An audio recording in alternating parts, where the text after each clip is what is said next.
Bonjour à tous, Bonjour. bienvenue sur cette nouvelle vidéo avec Nolan pour mécanique pour les débutants.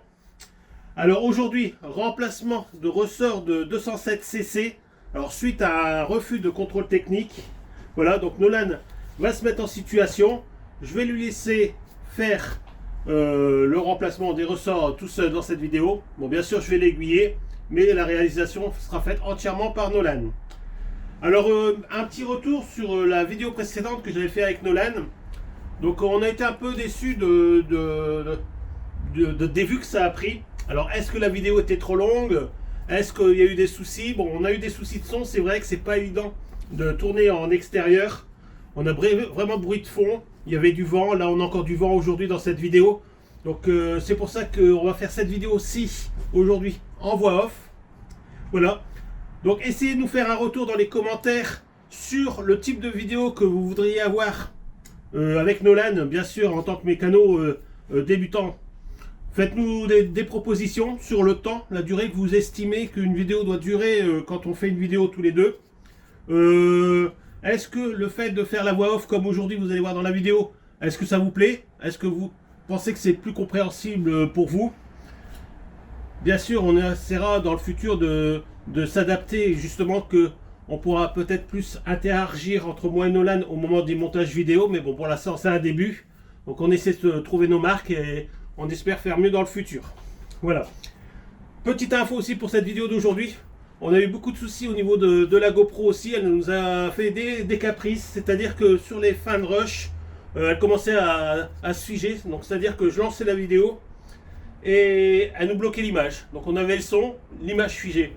Donc vraiment à la fin de la vidéo, j'ai réussi à tirer quand même des rushs pour que vous puissiez voir la vidéo complète. Mais à la fin, on a même Nolan que c'est une photo, quoi. Il n'y a plus d'image en mouvement. Mais c'est au moment où on a resserré les roues qu'on a remis le véhicule au sol. Donc voilà, rien de bien grave. Je pense que dans tous les cas, ça vous servira de tuto aussi pour vous aujourd'hui. Donc sans plus attendre, avec Nolan, on se retrouve devant et on fait le remplacement des ressorts. C'est parti. Donc voilà, nous retrouvons à l'extérieur pour que Nolan remplace les deux ressorts d'amortisseur sur la 207. Alors dans un premier temps, il faudra qu'il mette le véhicule sur chandelle.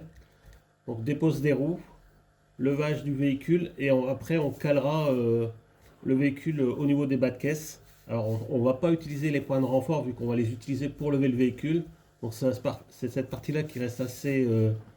faut faire attention où on va poser les chandelles et comment on les pose. Donc moi je les pose avec une cale de bois pour justement pas faire acier contre acier et déformer la tôle. Voilà, dans un premier temps on dépose les roues. Voilà, le but de la manœuvre, ça va être vraiment de laisser le train arrière libre dans le vide pour pouvoir après utiliser le cric hydraulique pour varier la hauteur et pouvoir déposer les deux amortisseurs. Enfin, on ne va pas déposer les amortisseurs, on va juste les retirer ce qui les maintient au train arrière et avoir vraiment accès libre pour retirer et remettre les ressorts sans aucune difficulté. Voilà, comme vous pouvez vous rendre compte, on utilise une cale, je dis je, mais bon, c'est Nolan. Donc il utilise une cale, c'est vraiment pour prendre les déformations du bas de caisse et faire un peu éponge entre la tête de la chandelle et le bas de caisse. Donc ici, moi j'ai la chance d'avoir des chandelles un peu plus grandes, donc on utilise une deuxième chandelle pour venir sécuriser l'ensemble, au cas où la première bougerait ou que le bas de caisse s'affaisserait. Donc là, on double les chandelles. Donc la deuxième n'est pas posée, elle est juste à fleur. Appuyée en force, voilà, on les pousse en force et ça se bloque dedans. Ensuite, on a rajouté le cric ici sur le train arrière, ce qui va nous permettre de pouvoir le baisser et le relever à notre guise. Donc deux possibilités s'offrent à vous, soit de vous enlever la vis qui maintient l'amortisseur du bas, ou alors vous pouvez l'enlever aussi du haut, mais au niveau de la partie supérieure, vous aurez le contour d'aile à déposer pour pouvoir accéder à la vis. Donc ici, il n'y a rien à déposer, il y a juste à retirer la vis qui est dans le train arrière. Donc c'est pas vraiment évident non plus, donc bien utiliser du dégrippant et brosser l'empreinte de vis qui dépasse de l'écrou parce que sinon ça risque de vous poser problème au moment du desserrage. Voilà, à partir de là, bon, c'est une empreinte torse. Une fois que vous aurez débloqué, la vis elle vient assez bien. Voilà, vous voyez, on a la partie filetage qui est à l'extérieur. Donc c'est cette partie-là qu'il faudra vraiment nettoyer pas hésiter à brosser pour pouvoir l'enlever correctement. Enfin, en toute simplicité. Donc voilà, une fois que la vis elle est extraite, comme elle a une partie conique qui rentre dans l'amortisseur, donc pour libérer entièrement l'amortisseur, un petit chasse-goupille ou un vieux tournevis ici qui fait très bien le travail. On libère les amortisseurs. Alors on peut les laisser en place, hein, mais c'est pour être sûr qu'ils ne se mettent pas de travers et qu'ils nous empêchent de descendre le train arrière un peu plus tard dans la vidéo. Donc on fait des deux côtés, vraiment pour dire de laisser libre notre train arrière. Donc même procédé d'un côté et de l'autre, c'est vraiment la même manip. Le but c'est juste de déboîter notre amortisseur et à partir de là on aura vraiment ici le train arrière qui est libre. Donc il suffit de descendre un peu le cric et voilà, on a les ressorts qui se libèrent et on peut les enlever facilement. Donc là je conseille quand même à Nolan d'utiliser un pied de biche pour pas aller mettre ses mains et pas coincer ses doigts. Bon, malgré qu'on n'a pas du tout de pression au niveau du ressort, hein. Le ressort déjà il est cassé et en même temps il est entièrement détendu. Mais bon, par sécurité, je vous dis quand même de déboîter le ressort avec un pied de biche. Ça ou un tournevis, hein, c'est comme vous voulez.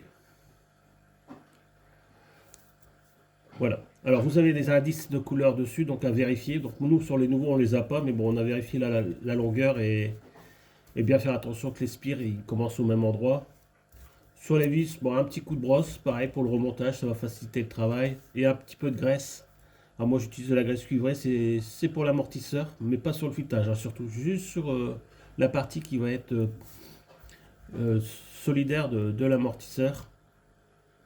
Voilà, ça permet de voir un remontage plus facile, mais surtout n'allez pas mettre de la graisse sur le filetage et ni du frein filé, on n'a pas besoin. Donc avant de faire la repose du ressort, on va commencer par faire un petit nettoyage, hein, enlever la poussière, pour dire qu'il n'y a pas de cailloux, pas de corps étranger entre le support du ressort en caoutchouc puis notre train arrière. Donc ça prend 2 secondes. Pensez-y. Ensuite, on n'a plus qu'à faire la même chose à l'envers. On fait la repose du ressort. Donc voilà, on peut un peu ici appuyer sur le train arrière. Donc là, c'est moi qui l'aide. Je vais appuyer un peu sur le train arrière pour qu'il descende. Pour qu'il y ait vraiment la liberté d'aller remettre le ressort. Comme ça, on n'a pas besoin d'outils de compression de ressort. Ça se fait tout seul. Donc pareil, côté opposé, on fait la même chose. Un petit coup de brosse, un petit coup de chiffon. Voilà, le tout c'est de voir qu'on n'a pas de corps étrangers qui vont venir se mettre entre la semelle du ressort et puis notre train arrière.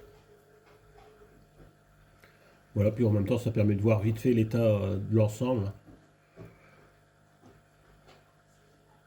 Donc deuxième ressort, on fait pareil, on l'engage vers le haut et on met la base en dernier. Voilà, une fois que ça c'est fait, il ne restera plus qu'à repositionner les vis qui maintiennent les amortisseurs dans le train. Donc là, comme j'ai appris à Nolan de le faire ça tout seul, je lui dis qu'il peut s'aider d'un cric extérieur. Donc c'est un petit cric que j'ai qui marche très bien avec une clé à choc. Et ça permet d'éviter d'aller au cric hydraulique, monter un peu, venir revoir ici si on est bon. Si le fait que le train est descendu, l'amortisseur entièrement déplié, il n'a pas accès au trou. Donc il faudra relever un peu le train arrière. Donc soit vous avez la possibilité de le faire directement du cric hydraulique, mais là on l'a fait avec un petit cric de voiture qui nous permet vraiment d'arrêter au bon moment pour mettre la vis. Donc après on fait le serrage, on remonte les roues. Il ne vous reste plus qu'après à poser le véhicule et faire votre serrage à la clinométrique pour 105 Nm. Voilà. Donc voilà les amis, j'espère que cette vidéo vous a plu.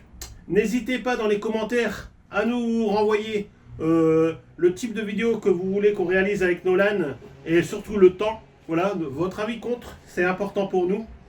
N'hésitez pas aussi à aller voir la dernière vidéo que j'ai fait sur l'impression 3D où je fabrique un emporte-pièce pour mettre les joints speed cardan sur les boîtes à vitesse PSA. Voilà, je sais que c'est de l'impression 3D, je sais que ça apprécie pas tout le monde, mais vous verrez qu'on peut faire des choses géniales comme là. Un outil pour mettre les joints SPI sans les abîmer. Voilà. Donc je laisse le dernier mot à Nolan. On se retrouve très bien prochainement pour une nouvelle vidéo sur les débutants. À très bientôt pour une nouvelle vidéo. Allez, à très bientôt.